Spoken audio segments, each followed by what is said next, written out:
you're watching Leaders Speakeasy with me, Rizal Rozina. And me, Rosina Aziz. We hope you are keeping safe and well. Get vaccinated, stay home. And if you have to go out, be sure to follow the SOPs. My co-anchor is the CEO of Metamorphosa, a former news and corporate woman who now mentors, coaches, trains, and consults leaders and entrepreneurs globally. Thanks, Rizal. Our guest today is Senior Partner, Global Learning Leader at EY in London. A TED Talk speaker, Riaz is also Chairman and co-founder of the One Degree Academy that provides free, high-quality education to less fortunate children. He is also a council member of the Hulk Prize, foundation that helps global young social entrepreneurs build profitable enterprises with sustainability goals. Riaz Shah is joining us from Palo Alto. As the pandemic disrupts education globally, we'll get Riaz's insights on various initiatives he has led to democratize and disrupt education for children, young social entrepreneurs, and his global work community in order to prepare and empower them for the future. Riaz, welcome to Leaders Speakeasy with Rizal and Rozina. We last caught up in, I believe it was September 2019, although we have kept in touch thanks to technology. You've recovered fully from COVID, and after being UK bound in this pandemic, I believe you're traveling again. How are you? I am, yes. Thank you. Thank you, both of you, for having me. And it's great to see you both. I'm sorry I'm here on the other side of the world where it's getting dark outside. So apologies for that. Yeah, I've got better and I'm traveling again a little bit where I can. Let's start with the questions here, Riaz. You were born in Pakistan in a village with no running water and electricity. You spoke no English and moved to the UK at the age of 7, where you later grew up in public or state housing. What was that experience like, and how did your early experience shape you as a leader? Well, you know what? I think the experience was really good. One thing I learned is that one thing I really loved is how patient everybody was with me. Here I was, a kid who didn't speak English, and instead of the teachers getting angry or upset, they persevered with me, they were patient with me. I learned about the kindness of strangers and what an impact it had on me. So one of the key things it made me think about was, how can I then repay that kindness to others? And I hope, every day I think about how can I do that in my life. Riaz, I believe we've spoken about this. A late friend of yours left a deep imprint within you and led you to search for what you call your true north, which changed your course as a person and as a leader. Perhaps you can share with us your inspiring story. Sure. Well, it's about 10 years ago now that when I was around 50 years old, and I met this young guy, 29 years old, Adnan Jaffrey. And Adnan said to me, "You need to meet with me tomorrow and have lunch with me, because I'm going to tell you something that'll change your life." And I laughed, but there was something so charismatic about him that I did decide to go meet him the next day. And he told me about this charity he had just set up, which was helping 16-year-olds understand, mentor them and help them understand, get better self-belief and understand maths and English and pass their high school diplomas. And he and I, there was something about him. He and I just became friends. We became very close. And I got a little bit involved with the charities. But a few months later, he got sick. And he was in his hospital bed and he said, "Come over here and hold my hand." And I held his hand and he said, "I want you to promise me 2 things. One, if something happens to me, I want you to take over the One Degree mentoring program, this program that mentors 16-year-old kids." Mm-hmm. And I said, "Nothing's going to happen to you. You're going to be fine. But yeah, if something happens to you, I will take over that program." He said, "The second thing I want you to promise me is that you'll create a free school that the government allows business people to set up schools in the UK. And you'll set up one of these schools and you'll call it the One Degree Academy. And you'll help serve the same underprivileged kids that we're trying to help with this other program." And I said, "I can't do that. I don't have any kids. I don't know anybody in government. I don't know the first thing about education. I wouldn't know where to start." Mm-hmm. And so this was 10 years ago. 10 right? years ago. I said, I can't promise you that. And he said, "Okay, promise me you'll try." And I said, "Okay, I promise you I'll try." And 8 days later, he died. Oh, no. Cancer. And I spent the next couple of years trying to find people to help me fulfill these promises.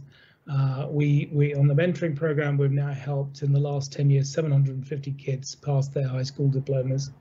And as you know, Rosie, 5 years ago we opened our brand new school called the One Degree Academy. And then really did change my life and make it much more about helping others and find a way of how I could fulfill that purpose that he gave me. Riaz, the pandemic has disrupted education as the world prepares to reset amidst technological advancements and a challenging economic landscape. How will education evolve to create greater equitability and prepare people for all ages for the future of work? Technology is really helping that. So technology is really democratizing access in a lot of ways. So previously, if you needed to know something like the GDP of Vietnam previously, you had to go to a library and look it up and it took you forever. Now you can do it in 10 seconds. So suddenly that information that was only available to the privileged few is now available to all. And I think things like COVID have accelerated those trends. And so we've got unlimited knowledge now available to all of us who have an internet connection. And so I think in this new world, when you can know anything, anytime, actually it's not so much about what you know anymore, it's about the questions you ask now. That becomes much more important. And that's one of the things we teach our kids at the One Degree Academy, to ask better questions. So Riaz, I mean, you spoke about your very young late friend Adnan Jafri. I mean, so young to have, gone too soon. And because of that, you started to work on providing free and high quality education. I remember you talking about it's not just free, it's really high quality education to less fortunate children in London. And London, as we all know, is one of the most expensive cities in the world. So you had no prior experience, you said, right. And you had to take over, because of your promise to him, the One Degree mentoring, and then you had to look up people and then went on to set up the One Degree Academy. So. Yeah. And I believe you took a sabbatical for that, right? Yeah, I had to take 18 months off work. 18 months. I'm still young to go and do that. Yes.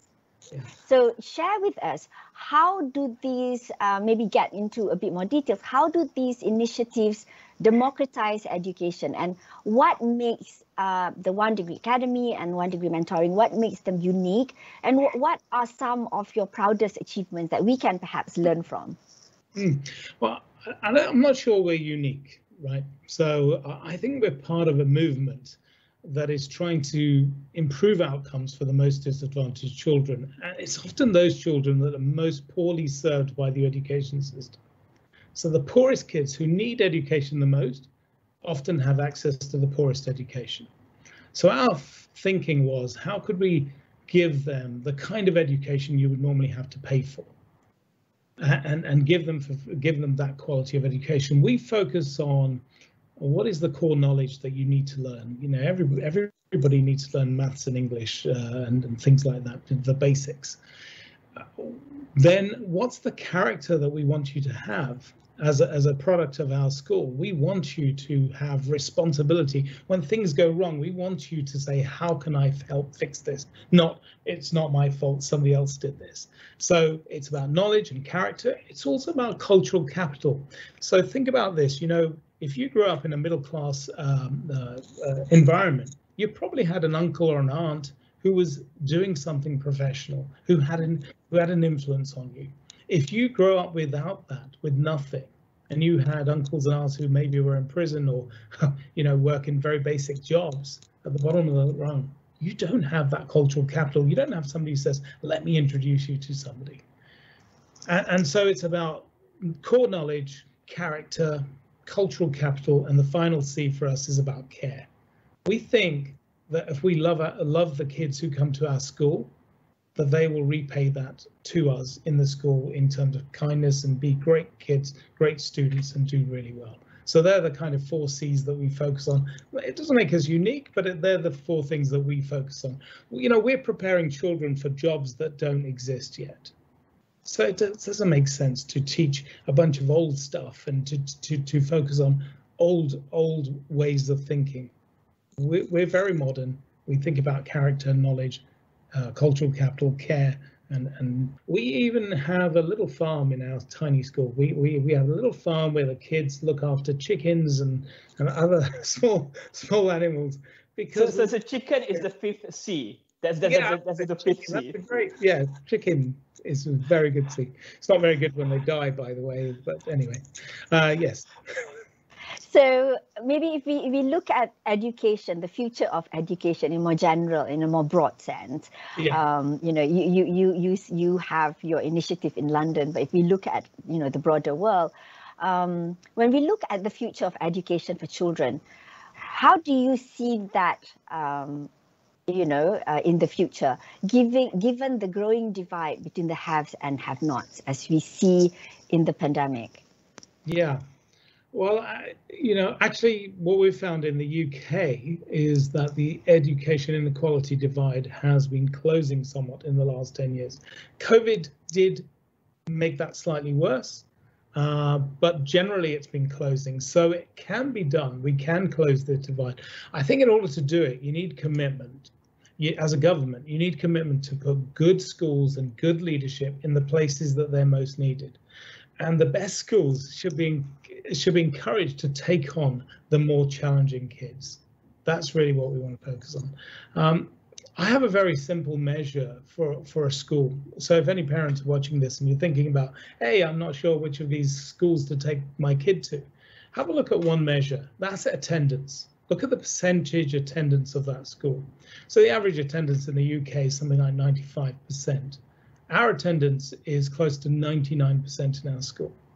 Now, I'm incredibly proud of that number because that tells me that when kids aren't using excuses like, oh, Mum, I'm not feeling well, I don't want to go to school today. What we find is kids say, I'm not feeling well, but I still want to go to school today. So we measure that attendance number very carefully. So any parents out there, go look at the attendance percentage of school in deciding whether or not to send your kids there.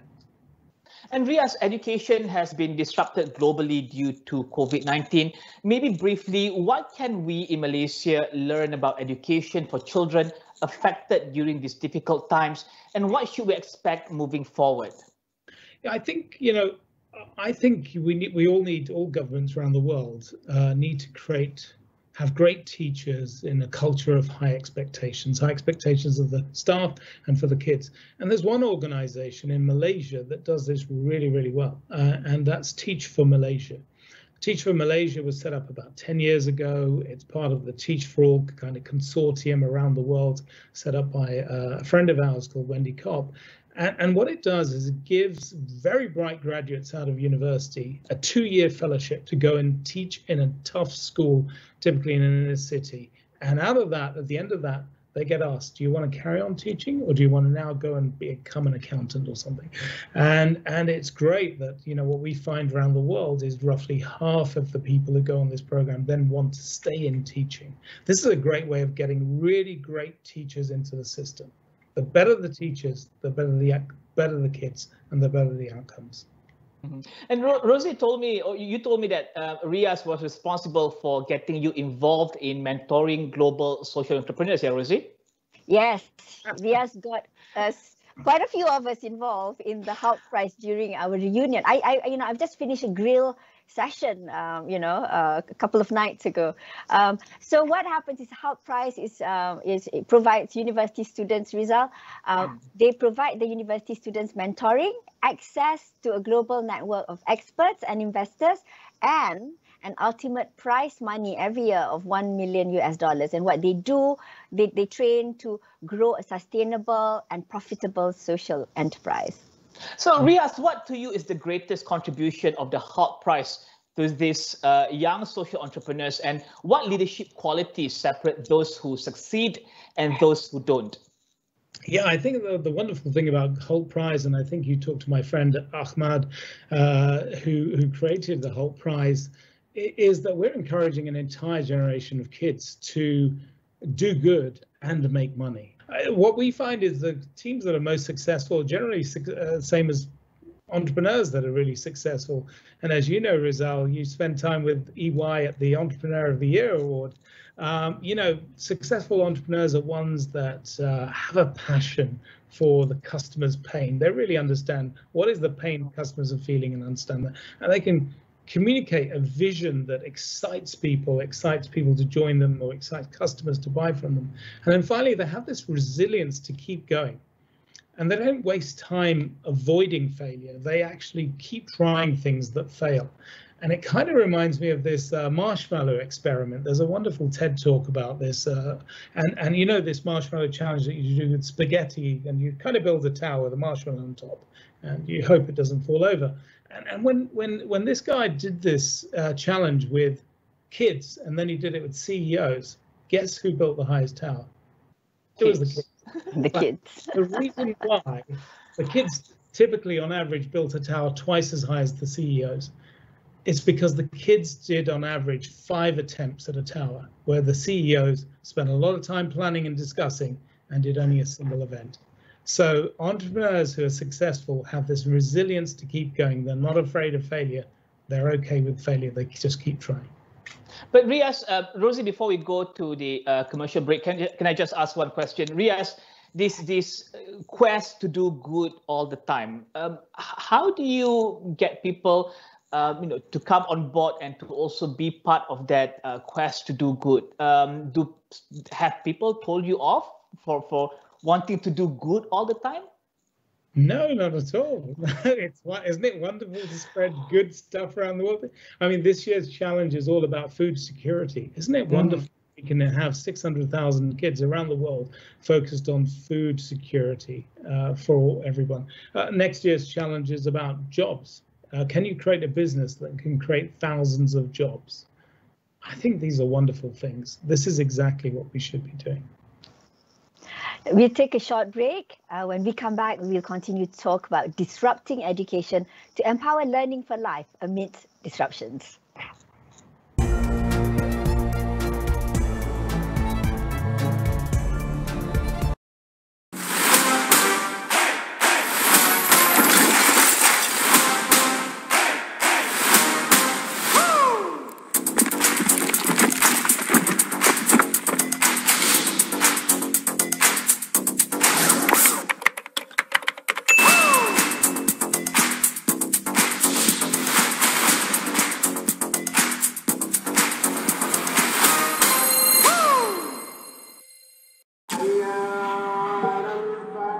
Amanah di tangan kita.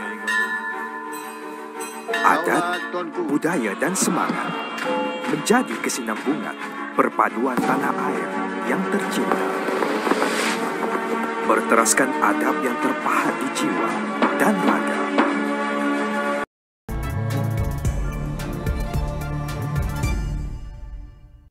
We're back on Leaders Speakeasy with Rizal with me and Rozina with Riaz Shah, Senior Partner, Global Learning Leader of EY based in London, but he's now in Palo Alto. Rosie? Riaz, when we first met in business school in 2011, my God, that's 10 years ago, you shared how, I believe we had this conversation, and if I remember correctly, you shared how you used to design and train, talent development programs for EY partners, and I believe some of the employees as well. And I think EY is in about 150 countries. Yes. Yes. So since then, you have worked on new landmark initiatives. So firstly, tell us about the EY badges. How is this different? How does this initiative fit into your mantra of democratizing education, even in the workplace? Right. Well, when I returned after my sabbatical, when we were building the school, one of the things that the CEO asked me was, how can we come up with a system whereby we can prepare our people better for the future? And so the idea was we could create a bunch of sort of virtual learning that any one of our 300,000 employees around the world could do. And we thought, well, wouldn't it be great if we turned it into a game?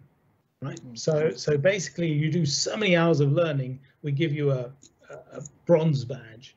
If you do even more learning, we give you a silver badge. And if you're a real specialist in an area, we give you a gold badge.